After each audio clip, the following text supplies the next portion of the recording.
Hello everybody. आज मेरी कहानी का शीर्षक है गॉड इज़ एवरीवेयर। भगवान हर जगह है। ये स्टोरी मेरी लाइफ की एक स्टोरी है, इसीलिए मेरे बहुत नज़दीक है। एक टाइम ऐसा था, मेरे ग्रैंड चिल्ड्रन बहुत छोटे छोटे थे। तभी मैं उन दोनों को लेके एक गार्डन में चली गई। और गार्डन में जाने के बाद बच्चे तो हमारे पास रहते ही नहीं हैं, इतने एंथो होते हैं कि गार्डन में प्लेइंग एरिया में चले गए। मैंने बोला मैं यहाँ बैठी हूँ, आपको कुछ भी काम है तो बता देना। फिर वो लोग तो गए।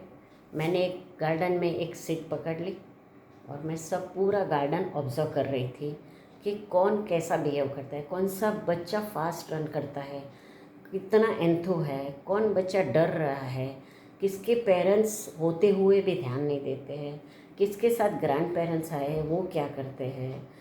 और मैंने ऐसा भी देखा कि दूर एक यंग बंदा बेंच पे बैठा है, लेकिन बहुत सैड लगता है। आइज़ बंद करके बैठा है और बहुत सैड लगता है।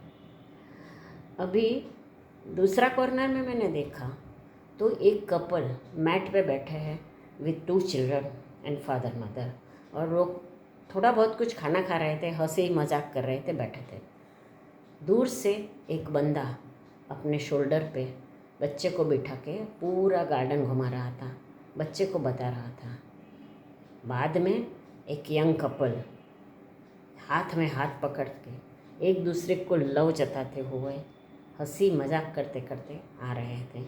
और उसके जस्ट पीछे एक सीनियर सिटीज़न कपल एक दूसरे का हाथ पकड़ के, लेकिन एक दूसरे की केयर करते करते कि हम दोनों में से कोई गिर नहीं जाए, हम एक दूसरे की संभाल रखते रखते वो आ रहे थे।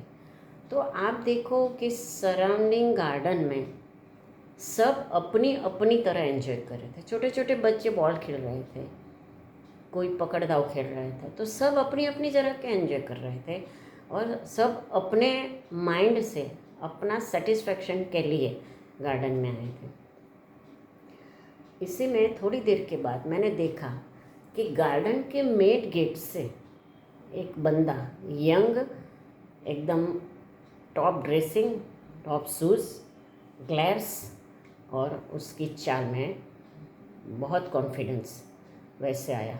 देख के तो मुझे सरप्राइज़ ही हुआ कि इनका क्या काम है गार्डन में। ये लोग तो कॉफ़ी कल्चर वाले हैं, पब वाले, डिस्को वाले। फिर भी मैं देखती रही और वो गार्डन के अंदर वाले एरिया में चले गया। 25-30 मिनट के बाद वो वापस आया। तब तक तो मैं भूल गई थी उसको। आके देख के फिर मैं उसको देख रही थी और वो जो बंदा है वो गार्डन के मेन गेट की ओर जा रहा था। और उसी टाइम गार्डन के मेन गेट से एक बलून वाला हाथ में बलून लेके आया, बेचने के लिए आ रहा था। वो जेंटलमैन ने जैसे बलून वाला नज़दीक आया, उसके शोल्डर पे हाथ रखा। भैया आपका नाम क्या है? बलून वाले को तो बहुत सरप्राइज़ हुआ। सब बलून का दाम पूछते हैं, लेकिन कोई हमारा नाम नहीं पूछता है। फिर भी उन्होंने बताया कि सर, ओके, आपके घर में बाल बच्चे सब अच्छे? हाँ अच्छे। ये बलून का क्या भाव है? इसका है 10 रुपीज़। ओके, आपके पास कितने बलून्स हैं? 20 बलून्स हैं। तो एक काम करो ना, मुझे सब बलून्स दे दो।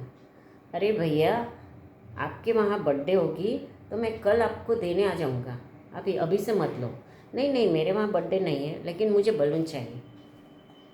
ऐसा करते उन्होंने, वो जेंटलमैन ने उसके वॉलेट में से 2000 की नोट निकाले और बलून वाले को दिया। बलून वाले ने नोट पकड़ के उसके हाथ शेक कर रहे थे, द्रोज रहे थे, क्योंकि उन्होंने फर्स्ट टाइम 2000 की नोट हाथ में ली थी। उसको लगा कि मेरे पास चेंज नहीं है और ये मेरा क्लाइंट चला जाएगा, ये धंधा यहाँ ही ख़त्म हो जाएगा। तो उन्होंने बोला प्लीज़ भैया मुझे चेंज दे दो ना, 200 रुपया हुआ है।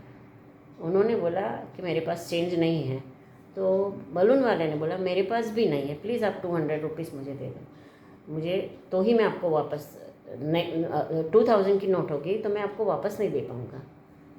तो वो बंदा ने बोला मैंने कहाँ मांगा है वापस?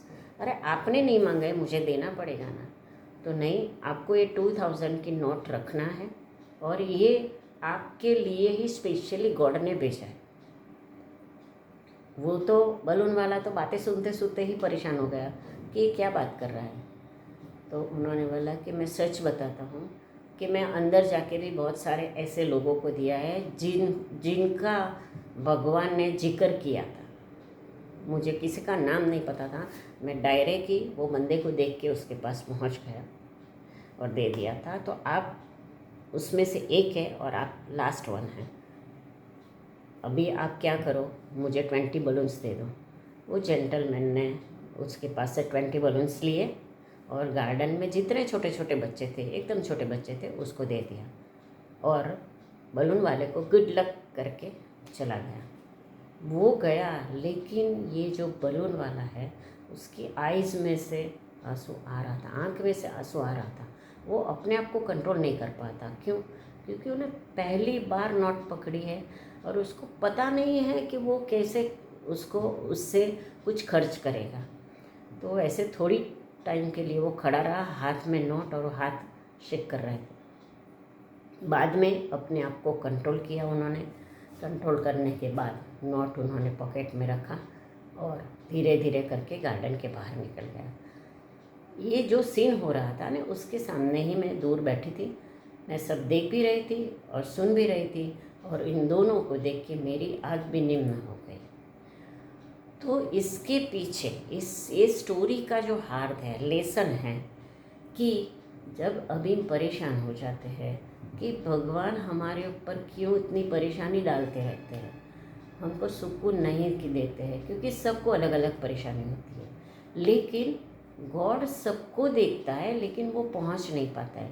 तो गॉड अगर तो खुद नहीं आ पाता है, लेकिन किसी के रूप में आ जाता है। अगर तो किसी बंदे को ऐसा उसके माइंड में ये चीज़ डाल देता है कि तुझे आज 5 बंदे को 2000 देना है, वैसा करके गॉड हमको हेल्प करता है। So always trust in God and live happily.